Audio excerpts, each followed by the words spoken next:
Welcome back to the Be Your Best TV show on Smart 24 TV. Honorable Minister, it is still a big pleasure and an honor to have you, Minister of State for National Guidance at Ministry of ICT and National Guidance, Honorable KABYANGA. Honorable Minister, one of the challenges the youth have is on jobs. There's a lot of redundancy. And if we are to transform Ugandan lives, we must find ways of creating jobs. So what is government doing towards that? And what initiatives can individuals take on their own towards job creation? Yeah, the president has identified, I think, 4 sectors which he feels we should really concentrate on for job creation and improvement of household income. One of them is the agriculture sector. He has also identified the ICT, and then he has also identified the services. And then industries, a promotion of industrialization. And if you listen to him, he's now very passionate about improving household incomes and job creation. And all these interventions you are seeing, including the parish development model, is aimed at improving household income and job creation. But in job creation now, he has gone ahead to see how we can go into industrialization. That's why his major emphasis in the last 10 years has been assuring that we have enough power, enough electricity to run these industries. And now, it's now government policy that they are now decentralizing industrialization, sort of, because we are going to set up industrial parks all over the country. And one of the towns which is benefiting from that policy is Kasese. Kasese now, there is an industrial park. It was set up by Uganda Investment Authority, and the President Yoweri Museveni recently had convinced one of the big car assembling plants, bus assembling plants, to go and set up an assembling plant there. It's called Metu. I think he has one assembling plant here in Namamve and another one in Kasese, which is under construction. So that the people of Kasese, the youth of Kasese, can get jobs in that industry. And obviously, he has already directed the Vice President, His Excellency, Her Excellency Jessica Alupo, to fast track the resumption of Klembe Mines Limited and Kasese Cobalt Company Limited. Klembe Mines itself, if it is revamped, it can employ a minimum of 4,000 people. And if 4,000 youths can get jobs in Klembe Mines, then that will be a good boost in Kasese and the country at large. So industrialization is one thing which we should push for. Obviously, you can see how the oil sector is putting a lot of money. The president, even today, they are signing the last investment, I think, investment agreement today in Kororo, so that the oil and gas, the oil refining can begin. So all those are things that will create jobs for the unemployed youth in Uganda. And automatically, in Mbale, there is already an industrial park which is already being, I think it's now operational. In Kapeka, there is an industrial park. If you go to Kapeka right now, you will find about, say, 2,000 youth employed there. So we go industrialization, and the youth will get what to do.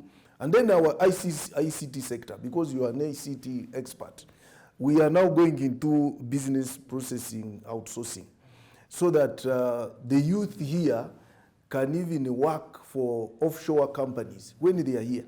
And that's why we are setting up several business processing outsourcing hubs in the country. The president has given a green light and has already directed Minister of Finance to give us enough money to promote BPOs.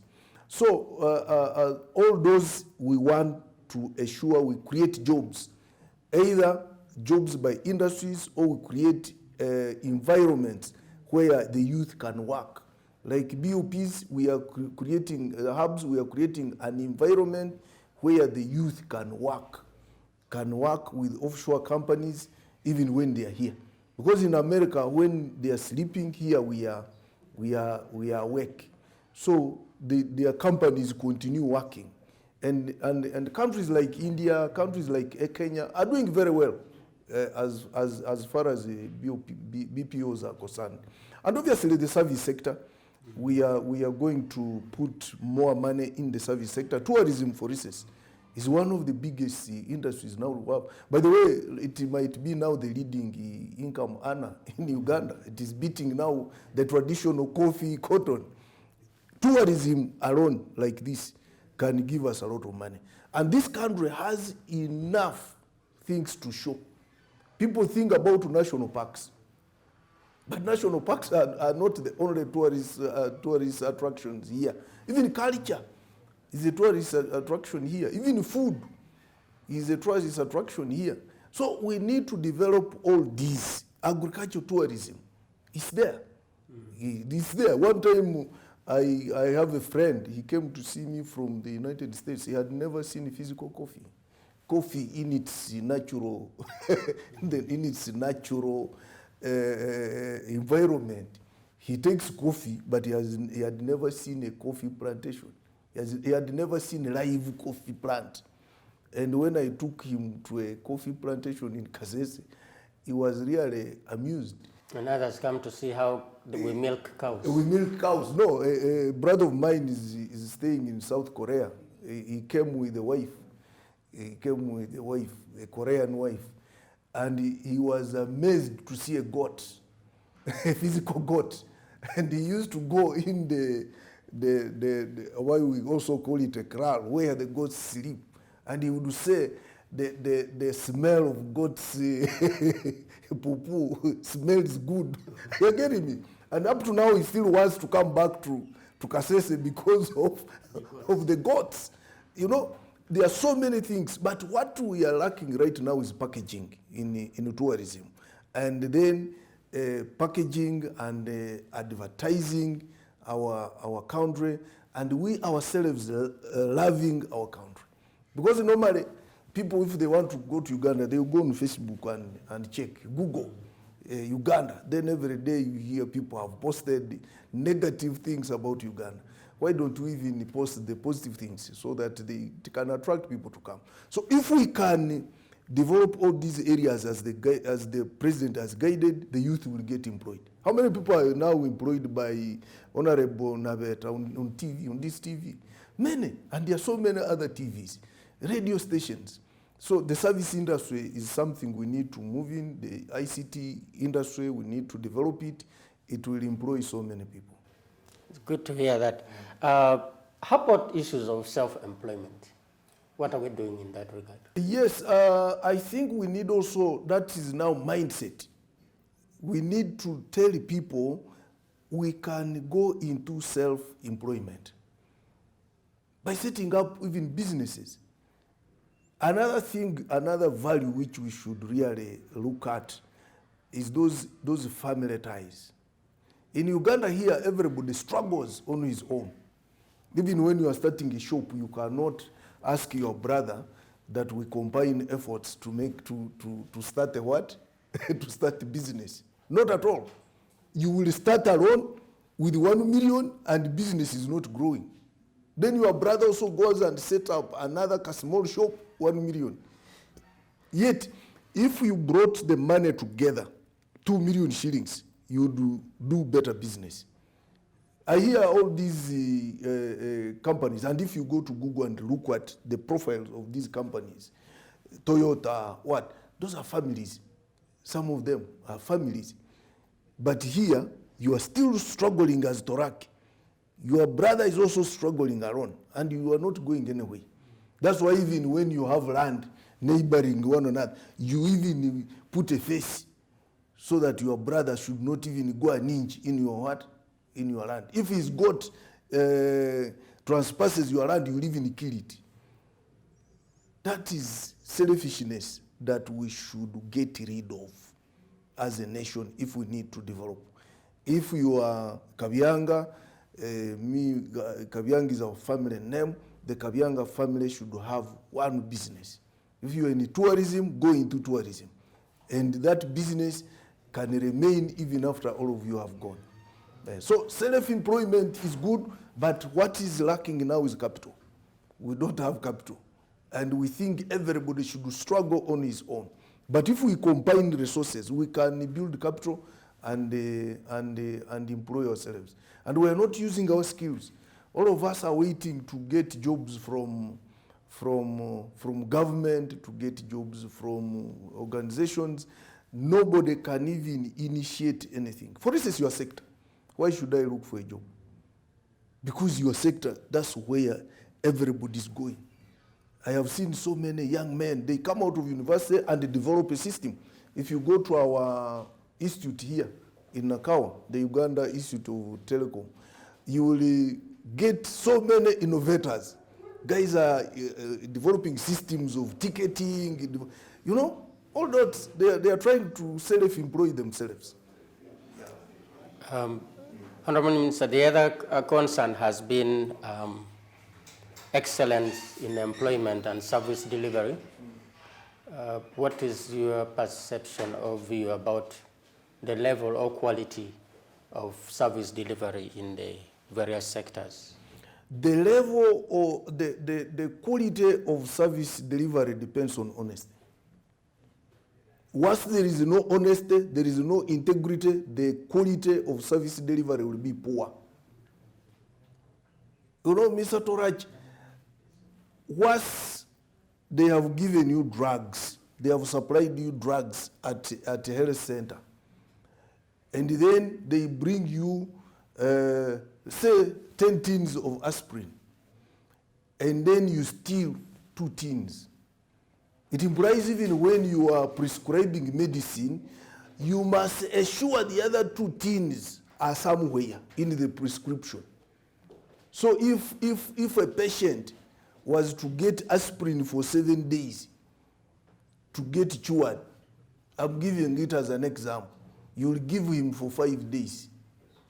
And therefore, he will not what? Get cured, because the medicine is supposed to be for 7 days.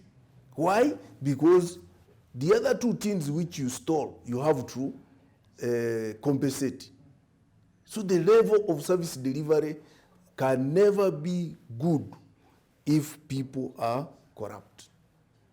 So we have to fight corruption. We have to fight corruption, and why we are getting problems everywhere is because the level of service delivery is not yet to the standard. And me, I don't believe that we don't have resources. The resources are there, but they are not being well utilized. But do you think we have the will to provide the best service now what, compared to other jurisdictions? That's why now this ministry is there. We need to move to the public and do a lot of mindset change training. We must sensitize people to say, this is our country. If medicine has been provided to treat our people, please give them that medicine. If money has been sent to the parish, has been sent to the district to build schools, please go and build schools. If it is to build the toilets, let it build the toilets. If it is to provide desks to children, buy the desks. But once they give you money to buy desks and you don't buy them, then the children will sit on the floor. And there are so many children sitting on the floor. So that is where the problem is. And that's where we are getting the biggest criticism as government. And therefore, we must fight it. Otherwise, Ugandans can deliver. We have the best.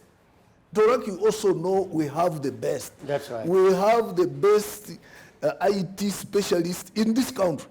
Most of the systems which are being used out, they originate from here. But some people from outside contract you. I'll give you an example. We are under USMID. Kasese is one of the towns under USMID. The guys who designed the Kasese roads are all from here. I know them by name, one by one. But the contractor is a Dubai-based company. But he now recruited Ugandans to design these roads.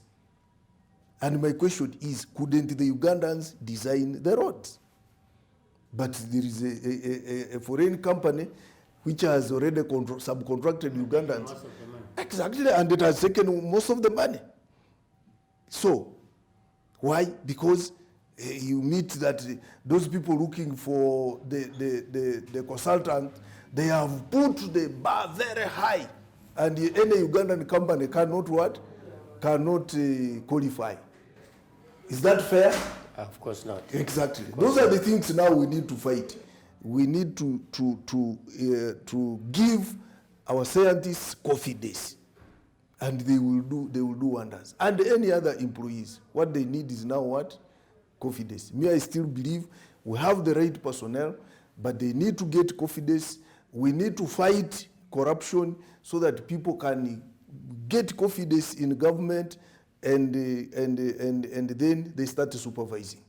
Honourable Minister, you touch on a very important point, especially on promoting innovation for the young people and to ensure that we actually export services to other countries.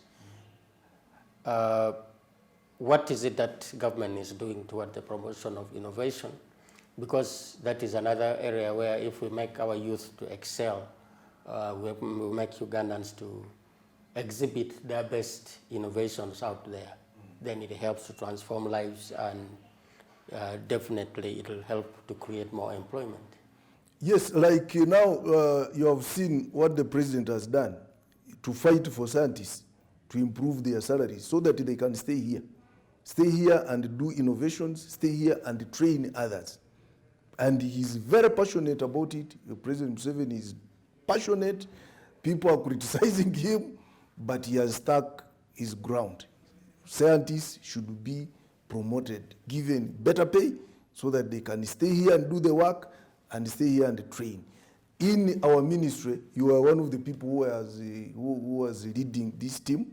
You know that there is a Presidential Innovation Fund, which is used to now assist the young people to come up with different innovations.